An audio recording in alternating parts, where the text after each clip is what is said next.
சென்னை மற்றும் புறநகர் பகுதிகளில் இடி மின்னலுடன் மழை பெய்துள்ளது. இதனால் கோடை வெப்பம் தணிந்ததால் மக்கள் மகிழ்ச்சி அடைந்தனர்.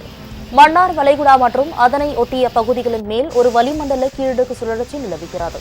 தென்மேற்கு வங்கக்கடல் மற்றும் அதனை ஒட்டிய வட தமிழக பகுதிகளின் மேல் ஒரு வளிமண்டல கீழடுக்கு சுழற்சி நிலவுகிறது. தென்னிந்திய பகுதிகளின் மேல் வளிமண்டல கீழடுக்கு பகுதிகளில் கிழக்கு மற்றும் மேற்கு திசை காற்று சந்திக்கும் பகுதி நிலவுகிறது. இதன் காரணமாக தமிழகத்தின் ஒரு சில பகுதிகளில் அடுத்த 7 நாட்களுக்கு மழை பெய்யும் என வானிலை ஆய்வு மையம் கூறியிருந்தது. இந்நிலையில் சென்னை, ஆவடி, பொன்னேரி, போரூர், வலசரவாக்கம், திருவொற்றியூர், எண்ணூர் உள்ளிட்ட பகுதிகளில் இடி மின்னல் மற்றும் சூறைக்காற்றுடன் மழை பெய்தது.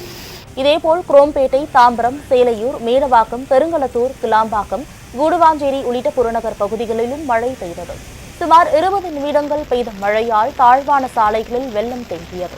எனினும் சென்னையில் கோடை வெப்பம் தணிந்து குளிர்ச்சியான சூழல் நிலவுகிறது.